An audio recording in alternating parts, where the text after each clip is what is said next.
30 বছর সনাম সনাম কে ডাকছি, কোনদিন ডাকে জবাব দে নাই। আর তুমি কেমন দয়ার মাওলা, কেমন মার মাওলা, আমার জবানে ভুলে সাবান তোমার একটা গুণবাচক নাম বের হয়ে গেল।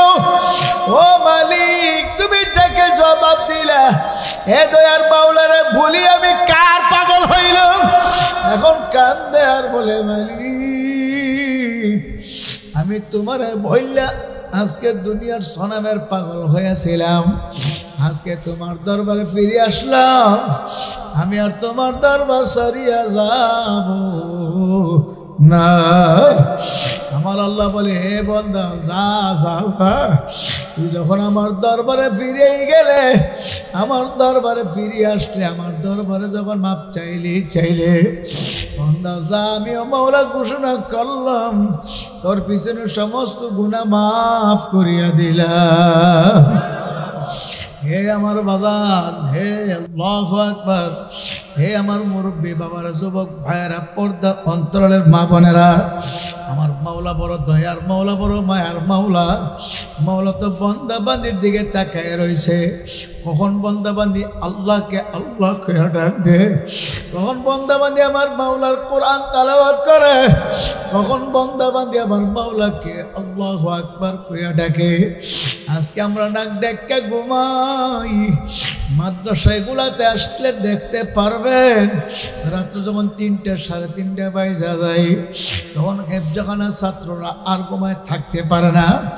ওই হেফজখানার ছাত্ররা ঘুম থেকে জাগ্রত হইয়া উজুস্তান জরুর শেষ করিয়া তারা কোরআন কারীম নিয়ে বসে যায়। আমার মাওলার কোরআন তেলাওয়াত করতে থাকে, আর আমার মাওলা বৃষ্টির নেই রহমত বর্ষণ করতে থাকে। সুবহানাল্লাহ, আল্লাহ আল্লাহ। যেই গ্রামে, যে মহল্লায় একটি কোরআনী প্রতিষ্ঠান, দ্বীনি প্রতিষ্ঠান থাকবে, হেফজখানা নুরানি বিভাগ থাকবে, আবার মাদ্রাসা থাকবে, যেখানে আমার মাওলার কোরআন তেলাওয়াত করা হয়, ওই মহল্লা গ্রামের ভিতরে আমার মাওলার রহমত বর্ষণ করতে থাকে। হে আল্লাহর বান্দার ইচ্ছা করলে আমার আপনার ওর একটা হিন্দুর গরু দিতে পারতো কে পারতো না? খ্রিস্টানের গরু বানাইতে পারতো কে পারতো না? আমার মালিক বলে, বান্দা বান্দি আমার নিয়ামতের শুকরিয়া যদি তোরা আদায় করতে পারো, আমি আল্লাহ তোমাদের শুকুর, তোমাদের নিয়ামত আরো অবশ্যই বাড়াইয়া দেব। জবান একটা বহুত বড় নিয়ামত, আল্লামাহুল বায়ান, কথা বলার শক্তি কে দিল? আরো জোরে বলেন কে?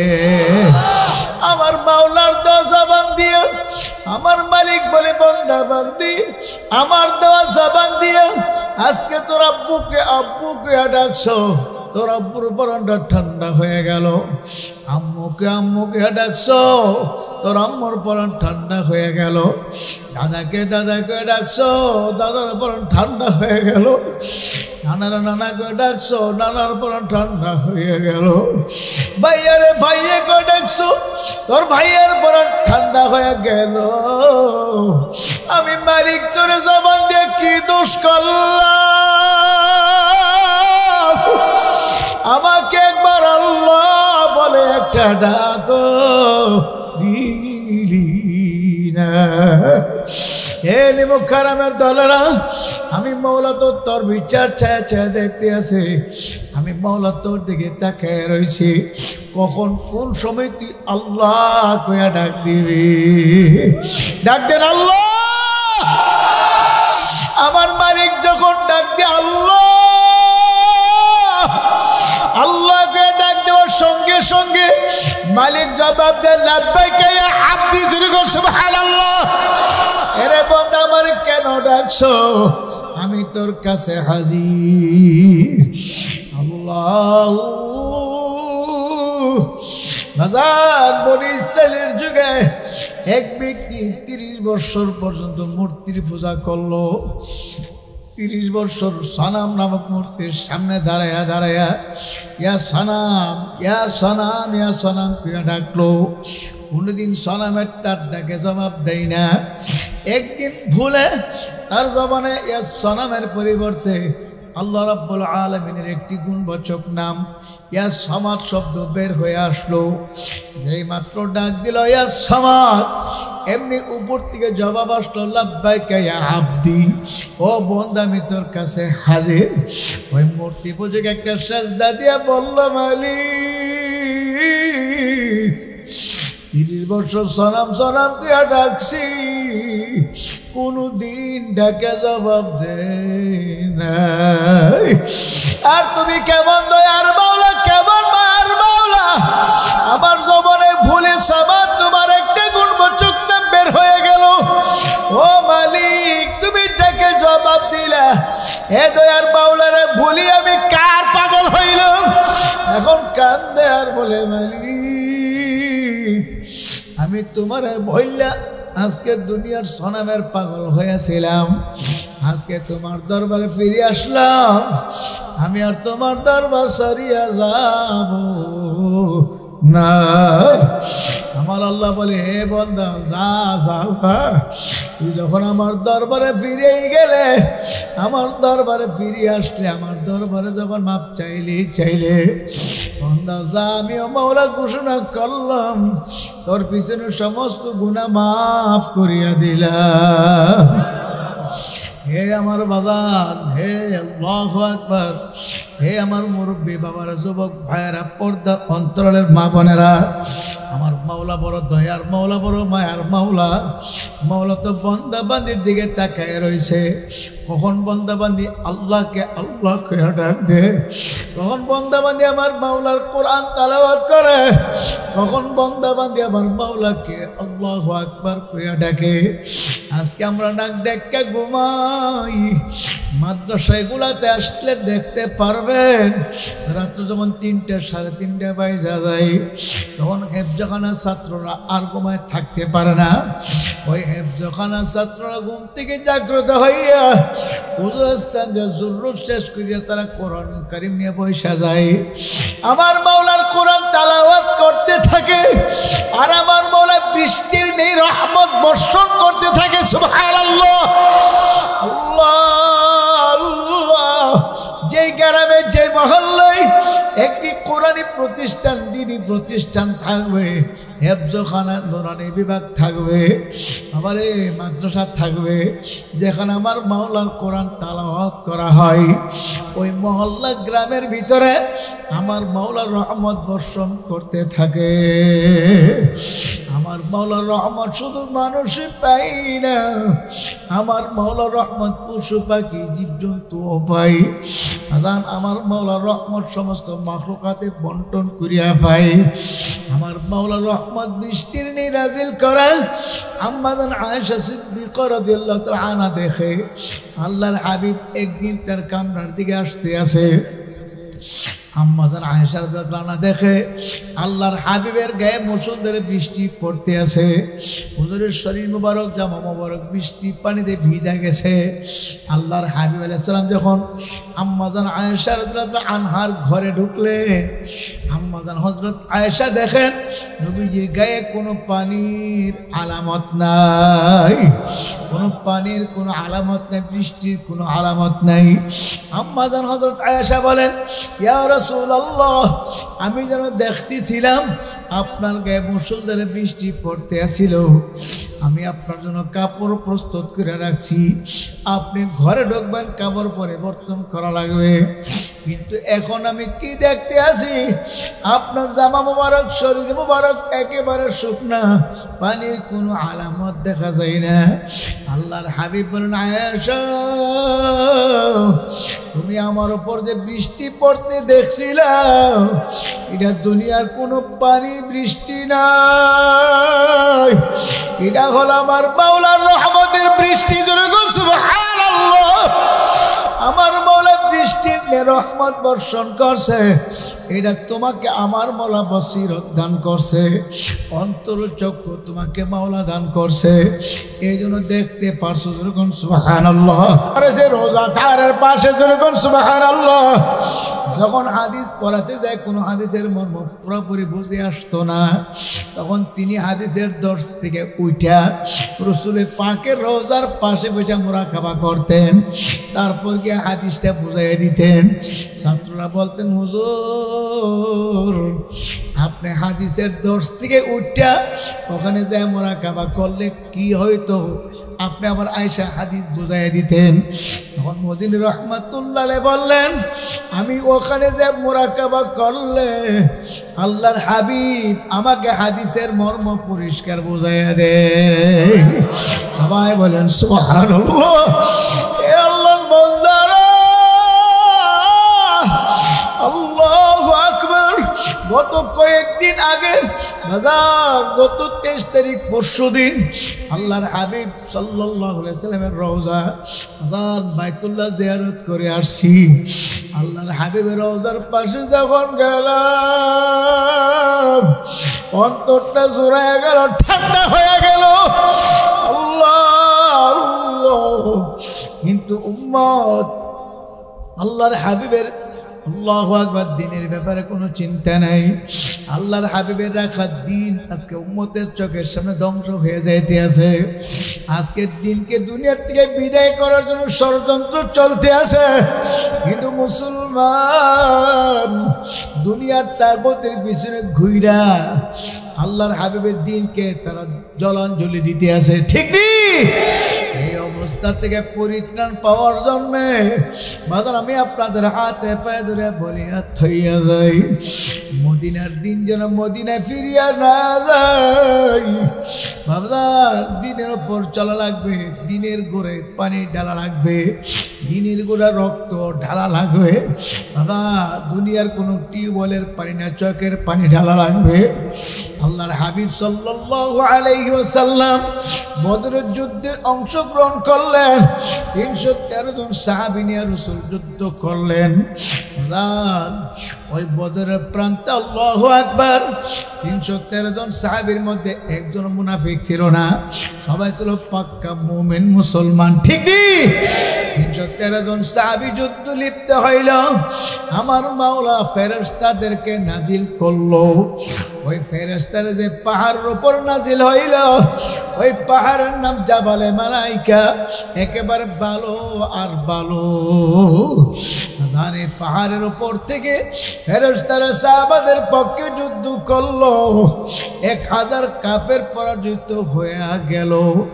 আমার নবীর সাহাবারা বললে, ইয়া রাসূলুল্লাহ, ইয়া হাবিবাল্লাহ, আমরা যুদ্ধ থেকে আসছি কিন্তু পানির প্রয়োজন, পানির পিপাসা লাগলো, এমনকি গোসলের প্রয়োজন হইল।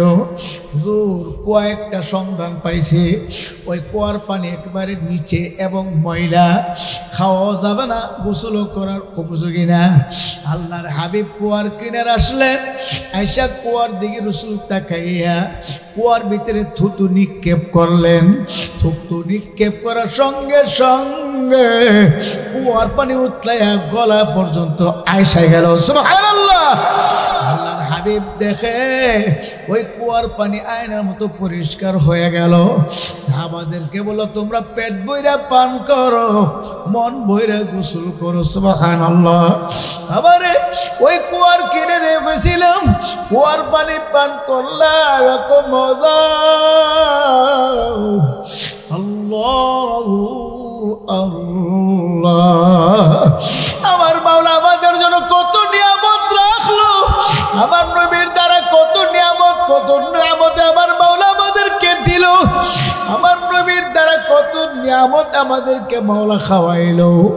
কিন্তু আফসোস, আজকে দুনিয়া চিনলাম, দুনিয়ার পাগল হইলাম। আজকে দুনিয়া চিনলাম, দুনিয়া পাওয়ার জন্য পাগল হয়ে গেলাম। আজকে বিবি ছিলাম, বিবির জন্য পাগল হইলাম। ছেলে মেয়ে ছিলাম, ছেলে মেয়ের জন্য পাগল হইলাম। বাবা দলের লিডার ছিলাম, লিডারের জন্য পাগল হইলাম। আমার মালিককে চিনলাম না, আল্লাহর হাবিবকেও চিনলাম না। এ আল্লাহর বান্দারা ভালো করে জাইনে রাখো, আমার মালিক তো বলে, খারাপের দলের আমি মাওলা তোর বিচার চাইয়ে চাই দেখতে আসি। আমি মালিক তোকে দৈনিক 5 বার ডাকলাম, ফজরের সময় ডাকলাম, নেমুখ খারাপ তাকে আমি পাইলাম আমি মাওলা জোহরের সময় ডাকলাম তোরা পাইলাম না, আমি মাওলা আসরও ডাকলাম তোরা পাইলাম না, আমি মাওলা মাগরিবে ডাকলাম তোরা পাইলাম না, আমি মাওলা এশায় ডাকলাম তোরা পাইলাম না, দৈনিক 5 বার ডাকলাম একবারও পাইলাম না, রমজানের রোজা দিয়া ডাকলাম তোরে আমি পাইলাম না, অনিমক খারাম এমন একদিন আসবে আমি মালিক তোরে ডাক দিব তোকে আর কেউ ফিরে রাখতে পারবে না। মুসাফির বান্ধ গটুরি বহু দূরে ঠিকানা, আজ ভি জানা কাল ভি জানা কবর আখের ঠিকানা। এই কবর যাত্রীরা মুসাফিরের দলেরা কি নিয়ে কবরে রওনা করছেন, চোখ পুরনে বন্ধ করে মাথার নিচের দিকে ঝুঁকাইয়া মনে করেন আজকের মাহফিল জীবনের শেষ মাহফিল। আগামীকাল মসজিদের মাইকে কার নামের এলান বাজিয়া যায় আমারও জানা নেই, আপনারও জানা নেই। আল্লাহ না করুক রাতের গভীরে যদি মালাকুল মউত হাজির হয়ে যায়, সকালবেলা বিবি ডাকবে স্বামী উঠো, তুমি কি কাজে যাইবা না দোকানে যাইবা না, তুমি কি তোমার কাজে যাইবা না, তোমার সাথী বর্গরা সবাই তো যার যার কাজে চলে গেল। এত ডাকা ডাকলো আর তো ডাকে জবাব দিতে পারে। এখন মাথা দেরা নাড়া দিবে, সারা শরীর লড়ে, খেয়াল করেন, হাতে দেরা নাড়া দেবে, সারা শরীর লড়ে, ঘরের দরজা খুলিয়া ঢাকে, আবার ছেলেরা কইরে মেয়েরা কইরে আব্বা কোন ঘুমান ঘুমাইলা, এত ডাকা ডাকি জবাব তো আর দিতে পারে না। ছেলেমেয়েরা ঘুম থেকে জাগে দৌড়ে বলে মা এমন করে কেন ডাকো গো মা, তো বাবা দেখো না তোর আব্বা কোন ঘুমান ঘুমাইলো, এত ডাকি জবাব তো দেই না। ছেলেমেয়েরা পাশে ডেকে বলে আব্বু উঠো উঠো, আব্বুর এত ডাকা ডাকুলো, আব্বু আর ডাকে জবাব দিতে পারে না। ছেলেমেয়েরা বলে আম্মু এমন ঘুমান আব্বু ঘুমাইছে আর কোনো দিন জাগবে না। হে আল্লাহর বান্দারা, এই মরণ কখন কার কোন সময় কেউ জানি না। আজকের মাহফিল জীবনের শেষ মাহফিল মনে করিয়া কোটারে বন্ধ করে মনের বুঝান ওরে মন কি নিয়ে রওনা করছো রে মন। আজকে আমার আপনার চিন্তা নাই, চোখেও পানি নাই, আমার আপনার নামাজের চিন্তা নাই, রোজার চিন্তা নাই, আমার আপনার আখিরাতের ব্যাপারে কোনো চিন্তা নাই। কিন্তু আল্লাহর ওলিদের জীবনে তালাশ করে দেখা যায় আল্লাহর ওলিরা ছাত্র জীবন থেকে আমার আল্লাহকে কোনোদিন ভুলে নাই। চরমনার ইসাক রহমাতুল্লাহি আলাইহির কথা শুনছি, মাদান ছাত্র জীবন থেকে মরণের আগ পর্যন্ত কোনো এক ওয়াক্ত নামাজ জামাত ছুটে নাই। এমনকি কুমিল্লার ফজলুর রহমান বিশাবুর রহমাতুল্লাহ তার মুখে আমি শুনছিলাম, ইসাক রহমাতুল্লাহের ঘটনা শুনছি, বালেগ হওয়ার পর থেকে ইন্তেকালের আগ পর্যন্ত এক ওয়াক্ত নামাজের জামাতের তাকবীরে ওলাও ছুটে নাই। বাজান তিনি যদি এমন ভাবে আল্লাহু আকবার, তার স্ত্রীকে প্রশ্ন করছিল বিবি তুমি তো প্রত্যেক দিন ছাত্রদেরকে পাক শাক করিয়া খাওয়াও, এত রাত্র পর্যন্ত ছাত্রদের পাক শাক করো, সবজি বানাও, কত কিছু তোমার করা লাগে, বিবি তোমার কি কোনোদিন নামাজ কাজা হয়নি, ফজর নামাজ কি কাজা হয়নি? হুজুর বিবি বলছিল হুজুর আমি যত রাত্রি ঘুমাই কোনো একদিন আমার নামাজ কাজা হয় না, আমার কে জানে জাগায়া দিয়া যায়। আল্লাহু আকবার, আল্লাহ। আবার ওই আল্লাহওয়ালাদের জীবনে তালাশ করিয়া দেখেন, আল্লাহ আল্লাহর উনি হযরত ইসাক রাহমাতুল্লাহ আলাইহি একবার সফর শেষ করে বাড়ি যাইয়া ছেলে মেয়েদের নিয়ে দস্তরে খানার জন্য বসছে। খানা আসতে দেরি হইতে আছে। হুজুর তখন বলল, বাবারা তোমরা বসো, দেখি তোমার আম্মাজান দেরি করে কেন? হুজুর হাঁটতে হাঁটতে পাক করে দরজার সামনে যাইয়া দেখে হুজুর বিবি চুলার আগুন দিকে ছায়া ছায়া কান্দে। হুজুর বলল, বিবি আপনি কান্দেন কেন? লাকড়ি চুলা পাক করতে কষ্ট হয়, ধোঁয়া আসে জন্য কান্দেন নাকি? হুজুর বিবি বলছিল, হুজুর আমি এই জন্য কান্দি না, আমি কান্দি আগুনের দিকে তাকাইয়া। দুনিয়ার আগুনের দিকে তাকাইয়া কাঁদলি। আর আপনাদের জবানে তো শুনছি দুনিয়ার আগুন হচ্ছে 70 গুণ বেশি তাদের জাহান্নামের আগুন। এই দুনিয়ার আগুন যদি এত ছোট্ট এত সাধারণ আগুন হইয়া এত সত্য লাকড়ি বরাকবাসের ঘোড়া ঢুকাইছি, এক মাথা দিয়ে আগুন ধরছে আর এক মাথা ফুসফুস করে ধোঁয়া আসতে আছে। দুনিয়ার সামান্য আগুন যদি এত শক্ত লাকড়ি কেমন ভাবে জ্বালাইতে পারে? আমি যে কবরে রওনা করলাম, আমার কবরে যদি আল্লাহ না করে জাহান্নামের আগুন ফাইরা যায়, আমি জাহান্নামের আগুন কেমনে সহ্য করব? ওই জাহান্নামের ভয়ে আমি কান্দি। এই কথা শোনার সঙ্গে সঙ্গে ইসাক রাহমাতুল্লাহ আলাইহি একটা চিৎকার মারে দৌড় দিয়া বিবির গলায় ধরল। বিবিও স্বামীর গলায় ধরল, চিৎকার দিয়া কান্দে আর বলে, ওরে আমার মাওলা রে,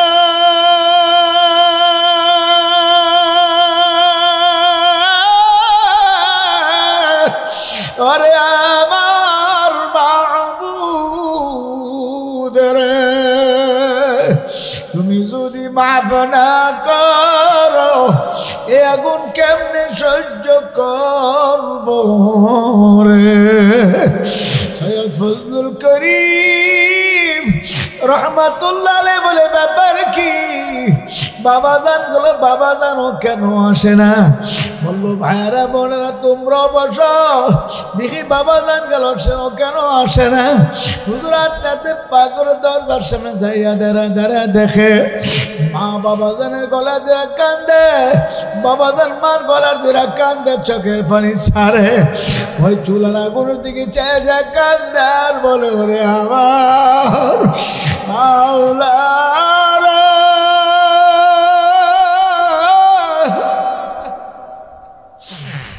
ওরে আমার মাসুক রে, তুমি যদি মাফ না করো এ আগুন কেমনে সহ্য করব রে?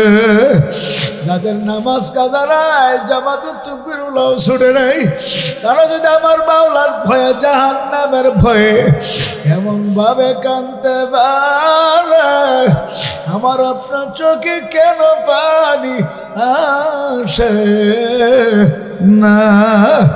আল্লাহর বান্দারা কাঁদো, আমার মালিকের দরবারে কাঁদো।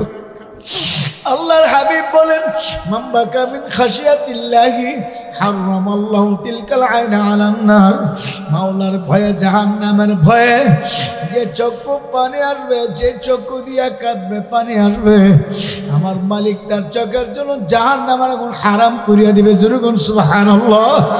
বান্দা বান্দি চোখের পানি ফেলে কান্দে, আমার মাওলার কুদরতি দিলে মায়া লাগিয়া যায়।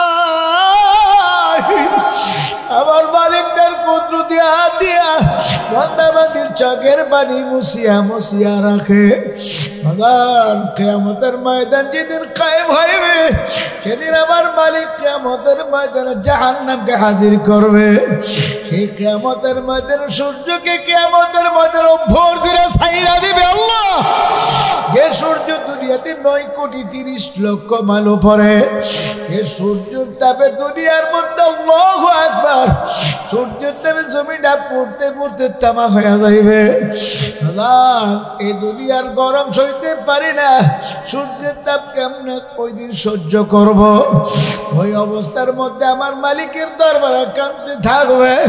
ইয়াকুলু আদামু সাফিউল্লাহ নাফসি নাফসি, ওয়া ইয়াকুলু মুসা কালিমুল্লাহ নাফসি নাফসি, ওয়া ইয়াকুলু ইব্রাহিম খলিলুল্লাহ নাফসি নাফসি, ওয়া ইয়াকুলু ইসমাঈল যাবিহুল্লাহ নাফসি নাফসি।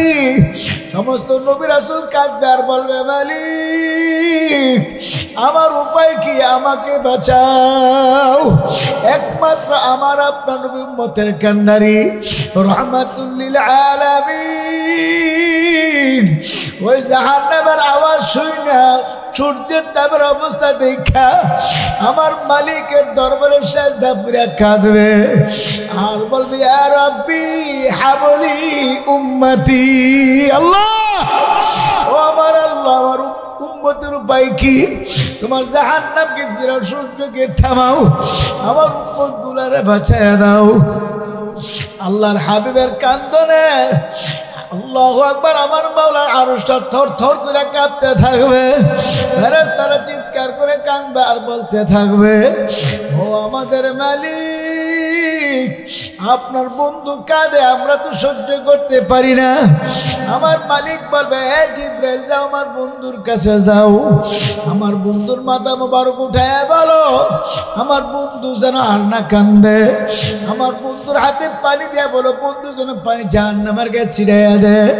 জিবরাইল আসিয়া বলবে, ইয়া রাসূলুল্লাহ, আর কাঁদেন না, মাথা মোবারক উঠান, আপনার উম্মতের জন্য মাওলা হাদিয়া বাড়াইয়া দিছে।